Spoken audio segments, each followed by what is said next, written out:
Folks, will companies dump their homes? I'll get into that, and then the latest home prices and insights for York region for week ending January 22nd, 2025.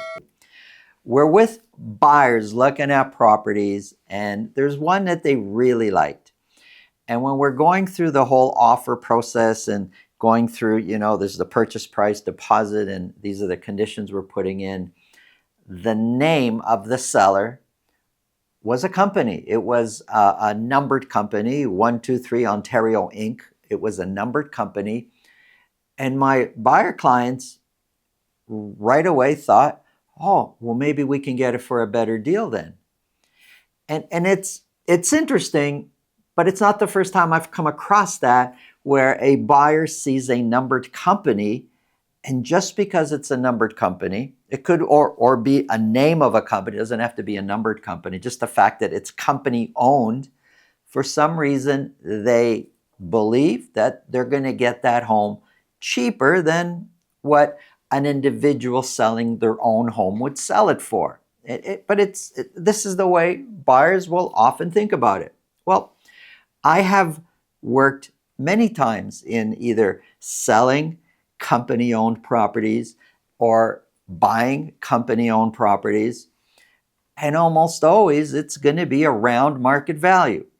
Now, many of these numbered companies or company-owned, they're owned not by some massive multi-million-dollar corporation.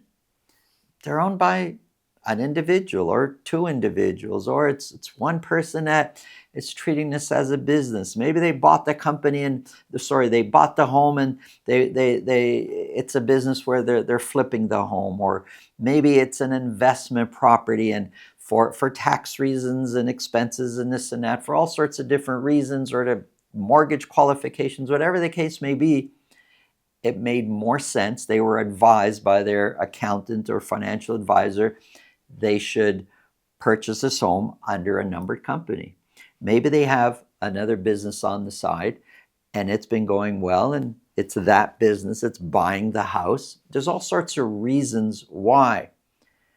But I could tell you, almost 10 times out of 10, every time I go to a listing presentation of a home where on title is a company name, 10 times out of 10, they're not saying to me, dump the home. Whatever market value is, sell it less. They're looking to maximize the sale. And when I've been on the other end from a buyer's point of view, and we're trying to buy one of these homes, the negotiation is not like they're just trying to get rid of these homes. Now, some of these numbered companies may have some financial problems, and they may need to sell the home at a better price, we'll say, than what would typically be considered market value. But that's no different than an individual experiencing financial hardships or whatever their personal situation is, where they got to dump the home onto the market. So I would not put a lot of stock into the name of the seller.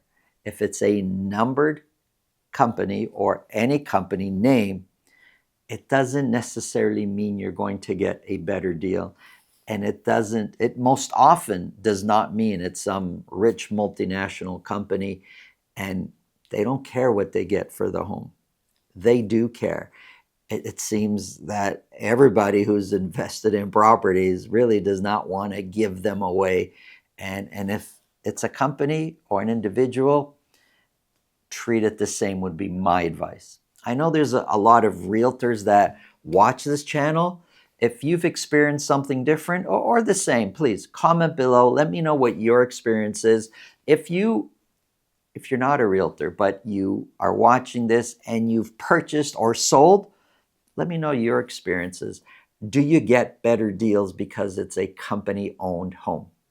If you feel this video can help somebody you know, please pass it along. If you get value from what we're talking about, subscribe. And if you want to speak with me about your real estate situation, selling, buying, it's really simple. There's a link below this video in the description. It's a link to my calendar. Click on that, book a time that's convenient for you, and we'll talk about whatever's on your mind. Now, let's get into the numbers.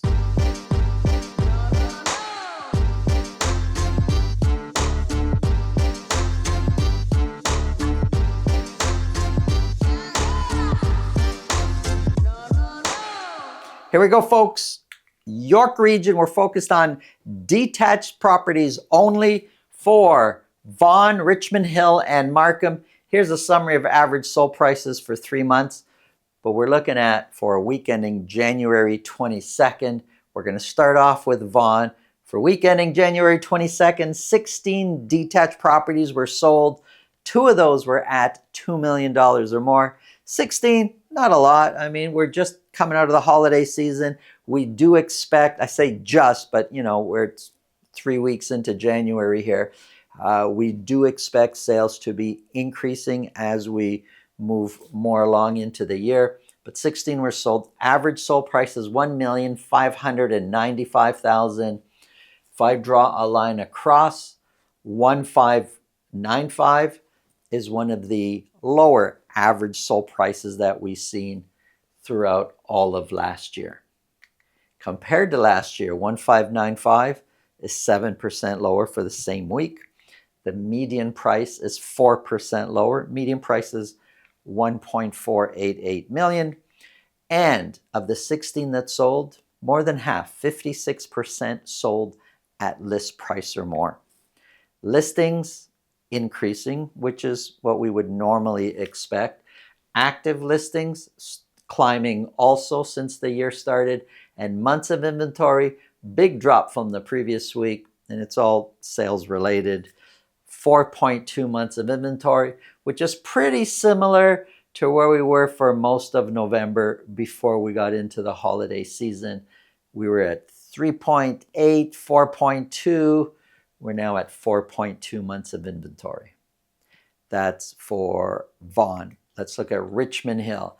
15 detached properties were sold, big jump from the previous couple weeks. 2 of those properties sold at $2 million or more. Average sold price, $1,683,000. And again, if we kind of look through most of last year, all of last year, 1,683 is one of the lower average sold prices. Compared to last year, 1,683 is 14% lower for the same week. The median price of 1,688 is 4% higher. Of the 15 that sold, 60% sold at list price or more. Listings came down a little bit, but active listings kind of growing, but for the last couple weeks basically stayed the same. It's off by 2. And months of inventory way down from the previous few weeks, now sitting at 3.9 months of inventory. Let's look at Markham. 16 detached properties were sold, the same as the previous week. 2 of those properties sold at $2 million or more. Average sold price is $1,560,000. One of the lower average sold prices that we've seen all year. So 1,560 is 8% lower year over year. The median price of 1,512 is 3% lower year over year. 16 were sold, 38% sold at list price or more. 44 were listed, which is down a little bit from the previous week. Active listings trending upwards, not by a lot, but still increasing each week. Months of inventory sitting at 3.3, just pretty similar to where we were before months of inventory started increasing for the holiday season. So 3.3 months of inventory. Here's a summary. Vaughan at 4.2 months of inventory, Richmond Hill at 3.9, Markham at 3.3. Pretty much a balanced market across Vaughan, Richmond Hill, and Markham for detached properties. Thanks for watching. Have an awesome day.